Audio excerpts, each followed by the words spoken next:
Muito bem, mais um daqueles ferramentais básicos para você poder estudar história, as correntes historiográficas. Historiografia, escrita de história, isso mesmo, existem jeitos diferentes, métodos diferentes de se estudar e se escrever história. Claro, alguns métodos foram dominantes durante tanto tempo que as marcas ainda permanecem, apesar da corrente historiográfica não existir mais.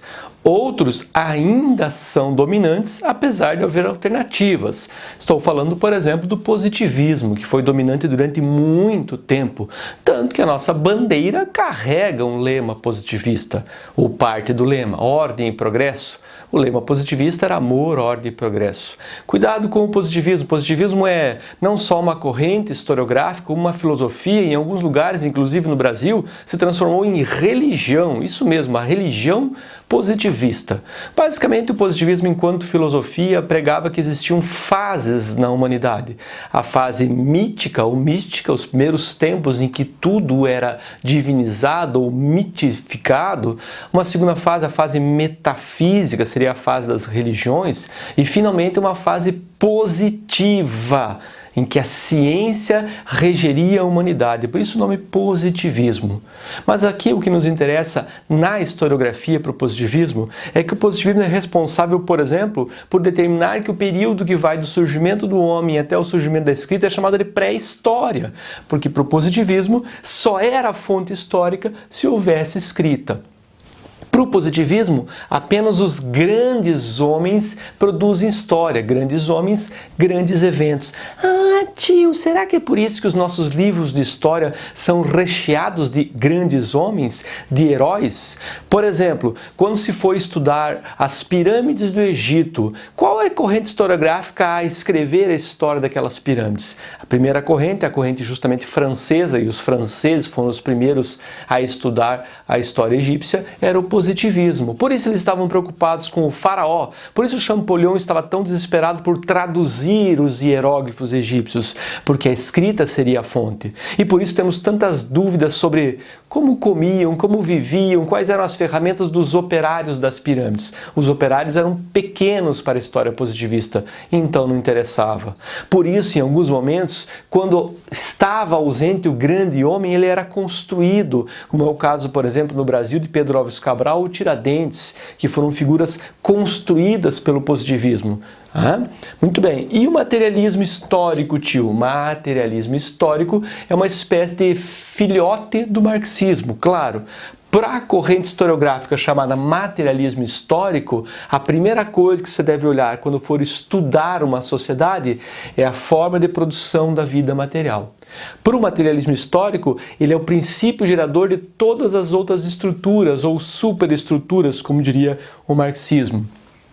Se você mudar a forma de produção da vida material, todos os outros aspectos mudam. Você não deve perceber, talvez teu professor não tenha lhe informado, mas o materialismo histórico é a corrente historiográfica mais utilizada nas escolas do Brasil. 99,9% utilizam o método materialista histórico. Quer ver? Você estuda lá no primeiro bimestre da primeira série as sociedades da antiguidade, as sociedades de modo de produção asiático e depois as escravistas como Grécia e Roma. Depois disso você estuda o sistema feudal, depois o pré-capitalismo, o capitalismo finalmente, e aí, por fim, as sociedades ditas utópicas, ou as sociedades que prometem o socialismo e o comunismo. Por que a ordem de estudo é essa? Porque essa ordem de estudo foi ditada pelo materialismo histórico, todas voltadas para o sistema econômico. Percebam, modo de produção asiático, escravismo, feudalismo, pré-capitalismo, capitalismo, socialismo.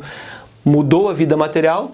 A forma de produzir a vida material, você muda todos os outros aspectos. Professor, e a religião? Professor, e os costumes? Professor, e a língua? Para o materialismo histórico, tudo isso muda conforme muda a vida material, a forma de produzir a sua vida material. Um outro característica, um outro detalhe do materialismo histórico é que ele considera a história determinística, ou seja, não há como fugir dela. É como se a história determinasse o nosso destino. Inevitavelmente vai acontecer. Claro, temos que pensar que o materialismo histórico previa o fim da história. Haveria um momento na história humana em que chegaremos ao nosso fim, ao nosso estágio ideal, que, claro, você conhece, seria o comunismo, com o desaparecimento da luta de classes e do Estado. Muito bem, esse é o materialismo histórico. E a chamada nova história? Bom, a nova história já é um filhote, a chamada terceira geração da escola de análise. A escola de análise foi a primeira a tentar fazer uma reforma na historiografia, isso ainda nos anos 1930, mas ela ainda estava muito ligada ao materialismo histórico. A análise ainda se voltava muito para a forma social e econômica das sociedades. Foi preciso chegar a 1970 para que a nova história, a terceira geração da escola de análise, dissesse: se você estiver olhando para um evento, uma sociedade histórica, um período histórico, percebam não o todo, não a perspectiva, mas sim os detalhes. Quer ver? Veja essa imagem, por exemplo. A primeira coisa que lhe vem à cabeça, com certeza, é uma pirâmide. Você está vendo o grande evento. Ainda é uma forma positivista de enxergar a história. Agora percebam as pessoas caminhando, as roupas que elas vestem. Você está vendo as migalhas da história. É com isso que a nova história também se preocupa. Não com o todo, com o grande, mas com o pequeno que forma o todo. É como se fosse um quebra-cabeças. Em vez de ver o quebra-cabeças pronto no final, eu vejo as pequenas peças uma a uma e tento entendê-las. Essa é a história em migalhas. Para fazer isso, tudo que o ser humano produz é fonte histórica. Até a ausência de fonte histórica é uma fonte histórica. Como assim, professor? Por exemplo, existe alguma obra escrita por uma mulher ateniense no século 3 ou 4 a.C.? Não, não existe uma fonte histórica produzida por mulher, escrita no século 3 ou 4 a.C. A ausência de fonte histórica também é fonte histórica. Nesse caso, nesse exemplo, prova que as mulheres tinham pouca participação, pouca produção artística e intelectual naquele período em Atenas. Mas qualquer outro evento pode ser uma fonte histórica. Até cocô, isso mesmo, coprólitos. Você sabia, por exemplo, que uma das provas do trajeto que o ser humano fez da Ásia para a América são os cocôs? Isso mesmo, coprólitos, cocô que virou pedra. O caminho do ser humano foi traçado entre a Ásia e a América, um dos elementos foi o cocô, fonte histórica. Que lindo isso, não? Além disso, a nova história se preocupa com aqueles eventos que perduram, não as coisas que são mutáveis na história, mas aquelas que perduram, os eventos de longa duração, com uma mentalidade. Você pode, por exemplo, fazer uma pessoa que era extremamente pobre ficar extremamente rica, mudando, por exemplo, sua fonte de vida material. Para a nova história, você pode até mudar a fonte de vida material, mas não mudará a mentalidade. A mentalidade é um evento de longa duração e isso interessa a nova história. Aí finalmente chegamos a mais modernas das correntes historiográficas. Ela também serve para psicologia, para publicidade e propaganda, para historiografia, óbvio, as representações sociais ou representações culturais.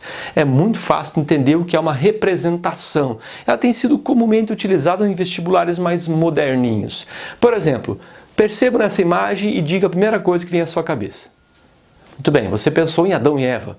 Você viu uma Bíblia e uma maçã e pensou em Adão e Eva. Você sabe que a própria maçã já é uma representação, porque em lugar nenhum na Bíblia você encontra a palavra maçã, e sim fruto. Isso que apareceu na sua cabeça é uma representação. Muito bem, perceba essa outra imagem e diga o que vem à sua mente. Talvez a primeira coisa que veio na sua cabeça foi nazismo, Hitler. Outros talvez tenham pensado em budismo, já que a suástica também é um símbolo budista. As representações mudam conforme a construção cultural de cada um. Pessoal, é verdade que existiu aí uma história de Adão, uma história de Eva, uma serpente sacana e uma maçã?